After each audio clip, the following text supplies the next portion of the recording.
এই 15 বছর ধরে পারেননি, আগামী 5 বছরও পারবেন না, ও 5 বছরই থাকবে। কেউ কেউ এরকম বলে ও যতদিন জীবিত আছে ততদিন আর কিছু করতে পারবেন না। আপনারা কি মনে করেন?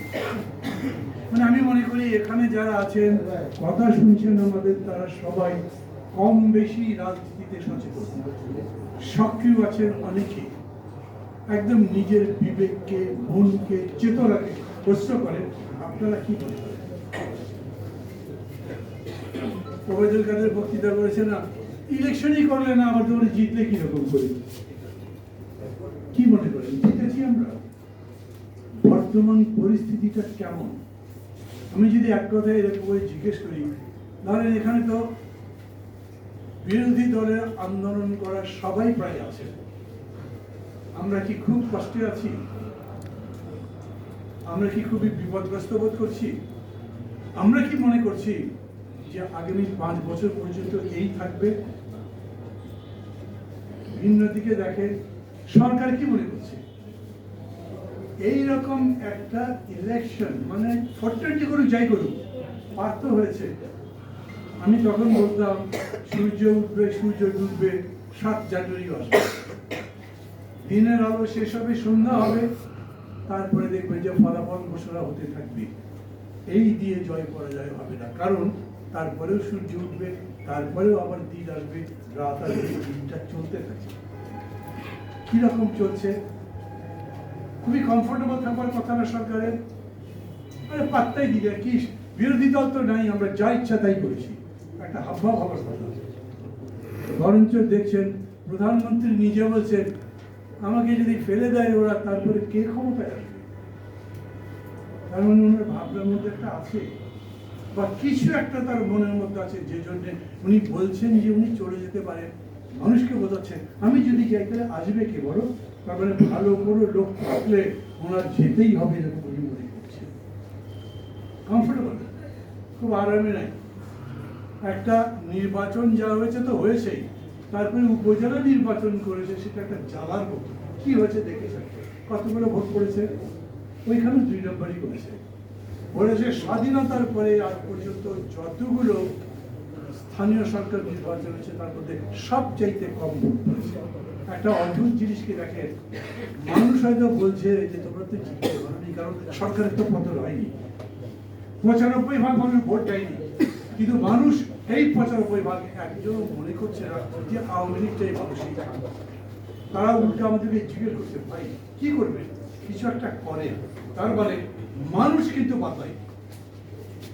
আর যদি দেশের অবস্থা দেখেন, তাহলে এই সরকারের জান শেষ পায়। যে ভালো বাংলায় বলে না, প্রাণ ওষ্ঠাগত। জিনিসপত্রের দাম তো দেখছি আমরা নিজের গাড়ি ছিল না, একটা উবারে আসলাম, প্রায় উবার যারা চালায় তারা লেখাপড়া জানা ছিলেন, অথচ কথাবার্তা বলতে পারি, খোঁজ খবর রাখে। দুঃখের কথা বললো, একটা মধ্যবিত্ত পরিবার কিরকম শেষ পর্যন্ত উবারের ড্রাইভার হচ্ছে সে কাহিনী বললো। আগে প্রতিদিনই ঠিক খেলাম পুরো পরিবারে, তারা 7-8 জন সদস্য একটা পরিবারে। বলে এখন আমরা কেউ কিন্তু খাই না, শুধুমাত্র সন্তানদের, আর আমরা হয়তো সপ্তাহে একদিন খাই। আমি মনে করি এই যে দ্রব্যমূল্য বৃদ্ধি, তার জন্য মানুষের দুর্ভোগ, এগুলো আমাদের বলবার দরকার নেই, কারণ এতে শেখ হাসিনা আমাদের সরকারের কারো কিছুই আসে না। এই সরকারের দ্রব্যমূল্য বৃদ্ধির কারণ কি? তাদের সিন্ডিকেট বেশি 10 বিলিয়ন, কেউ বলে 10,000 কোটি টাকা সিঙ্গাপুরে নিয়ে গেছে চুরি করে, ধরা পড়েছে, মামলা হওয়ার কথা, তদন্ত হওয়ার কথা, কোর্ট হাইকোর্ট বলেছে তদন্তের দরকার। আমরা কোথায় আছি বোঝা যায়। আমি আপনাদের যদি সামিট গ্রুপের কথা বলি, ধরেন 10 বছর আগে সামিট গ্রুপের নাম কয়জন জানতে? এখন সিঙ্গাপুরে পর্যন্ত তার নাম জানে। সিঙ্গাপুরে সে বিশিষ্ট ব্যবসায়ী, লুটের আত, চোর একটা। তারপরেও আরামে নাই। আরামে নাই কেন? সবচাইতে বড় সংকট হচ্ছে অর্থনীতিতে। ডোনাল্ড লু আসছেন গতকালকে, তাকে নিয়ে নাচানাচি করবার কথা বলছিল। উনি সিভিল সোসাইটির 5-6 জন লোকের সাথে কথা বলেছেন, তাদেরকে জিজ্ঞেস করেছেন এখানে মানবাধিকার কেমন, সামাজিক অধিকার কেমন, সংবাদপত্রের অধিকার কেমন, তারা তাদের কথা বলেছেন। কি বলেছেন জবাবে সেইটা পত্রিকায় রেখে দিই। কিন্তু ডোনাল্ড লুকে যখন জিজ্ঞেস করেছেন তখন উনি বলেছেন যেভাবেই হোক একটা নির্বাচন হয়েছে, আমরা তো মনে করেছিলাম তারপর পরিস্থিতির কোনো উন্নতি হবে। আজকের পেপার উনি বলছেন আমি অবাক হয়ে গেছি, এরপরেও পরিস্থিতি এত খারাপ কেন। তার মানে এই সরকার এইরকম একটা নির্বাচন করে, এইরকম নির্বাচন তো না, যাই করেছে ক্ষমতায় বসবার পরেও তারা খুব আরামে নাই। অর্থনীতির এখন বড় ক্রাইসিস কি, আজকের পেপার পড়বেন, আমি ইচ্ছা করে সাথে দিয়ে এসেছি, এটা আপনাদের দেখাবো বলে নিশ্চয়ই পেপার পড়েন। প্রথম হেডিং, প্রথম আলো, ঠেকানো যাচ্ছে না রিজার্ভের পক্ষে। এখন রিজার্ভ কত? 13 বিলিয়নের নিচে। 13 বিলিয়নের নিচে যখন রিজার্ভ যায় তার মানে কি এটা রেড লাইনেরও নিচে চলে গেছে। কেন? কারণ হচ্ছে আমরা বিভিন্ন জায়গায় দেশের মানুষকে তো ধাপ্পা দিয়েছি, বাইরের লোকজনকে অনেক ধাপ্পা দিয়েছি, কিন্তু আকু মানে এশিয়ান ক্লিয়ারিং ইউনিট বলেছে আমাদের তো লোন শোধ করতে হবে, লোন দিয়ে টাকা দিতে হয়েছে $163 কোটি, মানে 1.63 বিলিয়ন একসাথে নেমে গেছে। এটা উঠবে। আমাদের দেশের সরকার অর্থনীতিকে স্টেবল রাখার জন্য, এরকম আছে না দিন আনি দিন খাই, ওটা কমফোর্টেবল রইতো, একটা কিছু সঞ্চয় তো রাখবে, যদি অসুখ বেশি হয় তাহলে তার জন্য সঞ্চয় রাখবে। বাংলাদেশ বলেন যে কোনো দেশ বলেন, সেই দেশের অর্থনীতির পিলারটা যদি শক্ত করতে চান তাহলে তার রিজার্ভ শক্ত লাগবে। কারণ যাই আনে তাই খানের লোক যদি হয় তাহলে একটা জরুরি প্রয়োজনে কিছু ইম্পোর্ট করতে হবে, পারবেন না। আপনি একটা এলসি খুলতে চাইবেন, বিদেশ বলবে তোমার ব্যাংকে রিজার্ভই নাই, তোমাকে আমি এলসি দেবো কেন? আমরা যখন বলি দেশ দেউলিয়া হয়েছে তার মানে কি? দেশের কাছে টাকা নেই, বিদেশকে পেমেন্ট দেওয়ার জন্য জরুরি প্রয়োজনে। আমাদের সরকার নিজেদের রিজার্ভকে স্টেবল মানে স্থায়ী রাখবার জন্য সব ধরনের জরুরি ইম্পোর্ট পর্যন্ত বন্ধ করে দিয়েছে। ওষুধ বানাবার যে কেমিক্যাল ম্যাটেরিয়াল সেগুলো ইম্পোর্ট বন্ধ করে দিয়েছে, বহু কিছু। তারপরেও প্রত্যেক মাসে আমাদেরকে যা না করলেই নয় সেই ইম্পোর্ট করবার জন্য লাগে 5 বিলিয়ন। আমি মনে করি আপনি এগুলো জানেন, তারপরে আমি বলছি এই কারণে, না হলে এই একটা রিপোর্ট পড়লে আপনারা বুঝতে পারবেন। হাতে আছে আপনার 13 বিলিয়ন, প্রত্যেক মাসে পেমেন্ট দিতে হবে 5 বিলিয়ন।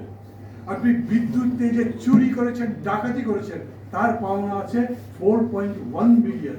আকুকে পে করতে হবে প্রত্যেক 2 মাসে 1.61 বিলিয়ন। বলে তো এই দেশ দেউলিয়া হয়ে গেছে না প্রায়, ঘোষণা করি নাই। এখন চাপাবাজি কেবল ওবায়দুল কাদের করে, বাকি সব কথা বন্ধ। আছে না কিছু লোক বোঝে না, এমনি কাকা করতে থাকে, বলতে থাকে কাকা করছে, করতেই আছে, ভালো করে বুঝতেও পারছে না যে সে কি বলছে এবং বাস্তব থেকে কত দূর চলে গেছে। সরকারের পায়ের নিচে মাটি নাই। প্রধানমন্ত্রী বড় বড় কথাবার্তা বলছেন না, খালি বলছেন ভোটে জিতেছি আমি, কাউকে কেয়ার করি না। উনি নিজেও জানেন এটা কোনো ভোট হয়নি, উনি জানেন তার পায়ের নিচে মাটি নাই। তার ভাব দেখাচ্ছে লুকে কেয়ার করি না, কিন্তু লু এসে তার মতো করছেন। বলেছে না কেন উনি আসছেন তা তো জানি না, আমাদের খবরও দেয়নি। মানে বাংলাদেশে বিদেশি যে কেউ আসতে পারে, ইচ্ছা মতো যা ইচ্ছা তাই করতে পারে, সরকারের কোনো কন্ট্রোল নাই। তারপরে আপনি পেমেন্ট দিতে পারেন, 3 মাসের পরে বাংলাদেশের রিজার্ভ 0 হবে। কি করছে এখন? চায়নার কাছে বলেছে, চায়না বলেছে আচ্ছা ঠিক আছে তোমাদেরকে 5 বিলিয়ন দেবো, কিন্তু সরকার নেবে কি? কারণ ও বিলিয়ন ডলার দেবে না, ও 20 বিলিয়ন ইউয়ান দেবে। ইউয়ানের পেমেন্ট শুধু চায়নাকে করতে পারবে, আর কোনো দেশ তো ইউয়ান দেবে না। তারপরে ক্রাইসিস যাচ্ছে না। রাশিয়া যদি রাজি হয়, আচ্ছা তুমি আমাকে জ্বালানি যা যা দরকার দাও, আমি বিলিয়নে ইউয়ানের পেমেন্ট নেবো, তাহলে কিছুটা হয়তো নিঃশ্বাস নিতে পারবে আরো 1 মাস। তারপরে এই কাহিনীগুলো আপনাদের কাছে বলছি এই কারণে যে বাংলাদেশের সরকার আমাদের চাইতে বেশি কষ্টে আছে। বাংলাদেশের সরকার আমাদের থেকে ক্ষমতা নিয়ে বেশি দুশ্চিন্তায় আছে। খালি একটাই সমস্যা ছিল, তা কি যে এত বড় আন্দোলন করবার পরেও সরকারটা পড়েনি। ওরা মনে করে দেখি এভাবে পার বোধহয় হয়ে যাবো। তারা মনে করেছিল এত তাড়াতাড়ি 7 জানুয়ারির পরে আবার বিরোধী দল ফিরে আসবে, সেরকম হবে না। কিন্তু দেখে মে দিবসে জাতীয়তাবাদী শ্রমিক দল মিছিল করে, আরে হাজার হাজার লোক দিকে সেখানে আছেই, লাখ লাখ লোকের নামে মামলা দিয়েছে, হাজার হাজার মামলা। কিন্তু বিএনপি যখন সভা ডাকছে তখন সেই সবাই কামারি কালের মানুষ। কি বোঝা যায়? ওরা কোনো দিকেই কমফোর্টেবল না। আমি আপনাদের বলি, এরকম হয়েছে। মার্কোসের কথা মনে আছে, আপনাদের ইলেকশন করেছিলেন ফিলিপাইনে, তারপরে রেজাল্ট মালিকার বা ল্যান্ডস্লাইড জিতেছে, ভূমিধস বিজয় যাকে বলা যায়। একটা সংগঠন ছিল ন্যামফ্রেড, ওরা ইলেকশন মনিটর করে। ওদের এক ব্যান্ডের একটা রেডিও ছিল, সেই রেডিওতে যথাযথ ফলাফল যেটা সেটা ঘোষণা করেছে, এবং তাতে আনঅফিশিয়াল তাতে দেখা যাচ্ছে বিপুল ভোটে বিরোধী দল পাশ করেছে। লোকজন তখন পায়ে পায়ে ধরে নেমেছে রাস্তায়। প্রেসিডেন্ট হাউস যেটা বিরাট ধরেন মানি পেগুলির মধ্যে বিশাল একটা চত্বর, আরো বড় রাস্তাটা, আর একদিকে পুলিশ হেডকোয়ার্টার, আর একদিকে আর্মি হেডকোয়ার্টার। এর মাঝে লাখ লাখ মানুষ গিয়ে বলেছে এই জালিয়াতি ভোট মানি না, তোমাকে চলে যেতে হবে। মার্কোস খুব বলেছে, পুলিশকে বলেছে কিছু ব্যবস্থা নাও, আর্মিকে বলেছে ব্যবস্থা নাও, আর্মি পুলিশ বলেছে এত মানুষকে গুলি করতে পারবো না আমরা, আপনি বরঞ্চ বিদায় নেন। শেষ পর্যন্ত মার্কোসের প্রাসাদের উপরে হেলিকপ্টার এসছে, সেই হেলিকপ্টারে করে পালিয়ে গেছে। অপেক্ষা করেন ওই রকম হেলিকপ্টার, ওই যে বড় একটা প্রাসাদ আছে ওইখানে নামাতে হবে, এবং ওই হেলিকপ্টারে চড়ে কারো কারো চলে যেতে হবে। আমাদের এই জিনিসটা সবাই ঐক্যের কথা বলছে, আমিও বলি, কিন্তু ঐক্য হইতেই হবে, না হলে আমরা পারবো না, এরকম মনে করি না। শেখ মুজিবুর রহমান তো ঐক্য করেন নাই। 6 দফা দেবার পরে এত বড় মুক্তিযুদ্ধে সমস্ত জাতি লড়াই করেছে না, কিন্তু রাজনৈতিক দলগুলোর তো কোনো ঐক্য হয় নাই। রাজনৈতিক দলগুলো গিয়ে শেখ মুজিবকে বলেছে এত বড় জাতীয় লড়াই, মুক্তির লড়াই করতে যাচ্ছে, ঐক্য লাগবে না। শেখ মুজিব বলেছে ঐক্যের অসুবিধা কি, তোরা তোদের দলে সাইনবোর্ড বলতে আমার দলে চুক্তি। আমরা এরকম বলছি, আমরা এটা দেখছি, পার্টি এ আসলে পার্টি বি আসে না, ওর কথা বললে উনি মুখ বেজার করেন। কাজে চাইলেই যে আমরা এক জায়গায় দাঁড়াতে পারবো নাও হতে পারে, কিন্তু একটা পদ্ধতি করেছে এই জন্যে, যুগপৎ, একই কর্মসূচি, একই দিন, একই সময়, একই সত্যি। এমন তো হতেই পারে হাঁটতে হাঁটতে সবগুলো বেশি একাকার হয়ে যাবে, কেউ তো বাধা দেবে না। আমরা একটা কার্যকর ঐক্য করবার কথাই বলেছি, এবং মনে করি সেইভাবে যদি নামতে পারি তাহলে সেরকম ঘটনা ঘটবে। আর যদি সব কিছু বুঝে আপনাদের নিজেদের যদি বিশ্বাস হয় আসলেই সরকারটা বিপদে আছে, এখন জোরে একটা ঝাঁকুড়ি দিতে পারলে ভালো কিছু হবে, সেই জোরে যদি নেমে আসে, বাকি বন্ধু বান্ধব বান্ধবদের বোঝাতে পারেন এই ভিত্তিতে নামতে হবে, তাইলে আবার আমরা কখনোই কেউ কেউ বলে আমেরিকার দিকে তাকিয়েছিলেন, আরে ভাই এত দূর থেকে আমেরিকার দিকে তাকিয়ে থাকা যায় না, তাকালে আমেরিকা দেখা যায়, কেউ আমেরিকার দিকে তাকিয়েছিল না। কিন্তু এটা ঠিক, বিশ্ব এখন একটা গ্লোবাল ভিলেজের মতো বলি না আমরা। অতএব একটা দেশ আর একটা দেশের সঙ্গে কথা বলে, তাদের সাহায্য সহযোগিতা লাগে। বিএনপির অফিসে যখন পুলিশ যেভাবে হামলা করেছিল, তারপরে মার্কিন স্টেট ডিপার্টমেন্ট যে বিবৃতি দিয়েছিল আমাদের ভালো লাগে নাই, যখন তারা স্টেটমেন্ট দিয়েছিল, স্যাংশন দিয়েছিল, র্যাবের বাড়াবাড়ি কমে গেছে না, সেইটুকুই আমরা অ্যাপ্রিসিয়েট করেছি।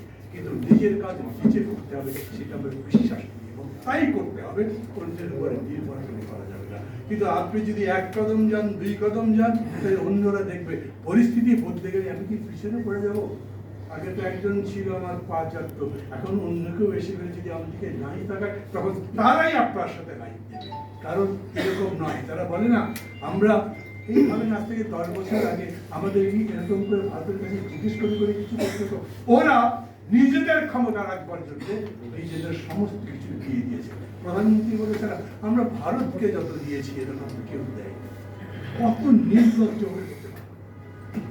আমরা বলছি আমরা আমাদের মান সম্মান নিয়ে, নিজেদের অধিকার দিয়ে সবার সাথেই বন্ধুত্ব রাখবো, লড়াইটাও করবো, সেটার সাথে আপোষ করবো।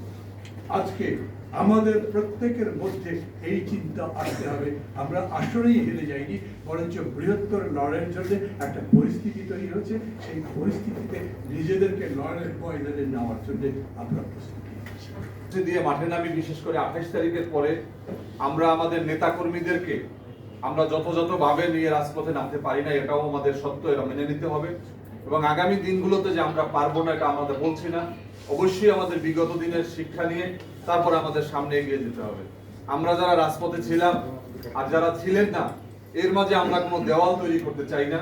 কারণ আমরা 2014 সালে আন্দোলনেও দেখেছি যে এক অংশ ভূমিকা রাখতে পেরেছে আর এক অংশ পারেনি। আমরা 111-এর সময়ও দেখেছি সবাই গণতন্ত্রের পক্ষে ভূমিকা রাখতে পারেননি, তারা সেদিন কিন্তু সেই জরুরি সরকারের পক্ষেও অনেকে ভূমিকা রাখছিল। তো যার কারণে বাস্তবতা এটা, আগামী দিনে আমাদের সমস্ত আমাদের শিক্ষা, আমাদের বিগত দিনের অভিজ্ঞতাকে কাজে লাগিয়ে আমরা নতুন একটা পরিকল্পনা করে লাগাতার আন্দোলনের দিকে যাব। এবং এটা যদি এক মঞ্চে হয় তাহলে বেশি ভালো।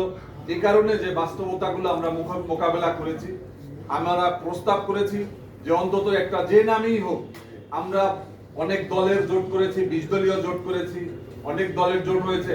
আমার মনে হয় জোটের নাম বাদ দিয়ে আমরা গণতন্ত্র পুনরুদ্ধার কমিটি, গণতন্ত্র পুনরুদ্ধার সংগ্রাম কমিটি, আমরা যদি সারা দেশে থানা জেলাগুলোতে আমরা যদি কমিটি করে আমরা জনগণ আমাদের প্রতি আশান্বিত হবে এবং তারা বুঝবে যে বাংলাদেশে কোনো দলের নয়, এটা গণতন্ত্র পুনরুদ্ধারের সংগ্রাম। সেই সংগ্রামে কোনো ব্যানার দরকার নেই, একই ব্যানারে আমরা সবাই যদি যার যেখানে যতটুকু শক্তি সামর্থ্য আছে, যার যেখানে 2 জন আছে, যার যেখানে 200 আছে, যার 2000 আছে, সব নিয়ে আমরা যদি ঝাঁপিয়ে পড়তে পারি তাহলেই আমাদের কল্যাণ হবে, আমরা গণতন্ত্র পুনরুদ্ধার করতে পারবো। আমরা একটা কথা সবসময় বলি যে যখনই জাতীয়তাবাদী শক্তি, বিশেষ করে জিয়া পরিবার খারাপ অবস্থায় থাকে এবং রাষ্ট্রীয় কারণে হোক আর ফ্যাসিবাদের কারণে হোক, তখনই দেশের জনগণও কষ্টে থাকে। আজকে ঠিক একই অবস্থা, বেগম খালেদা জিয়া ভালো নেই, তারেক রহমান ভালো নেই, জাতীয়তাবাদী শক্তিও ভালো নেই। আজকে আমাদের বেগম খালেদা জিয়াকে মুক্তি করার জন্য আন্দোলন দরকার। দ্রব্যমূল্যের লাগামহীন কর্মসূচি নিয়ে এই যে সরকারের লুটপাট, আজকে বাংলাদেশ অকার্যকর এবং ব্যর্থ রাষ্ট্রে পরিণত হয়েছে।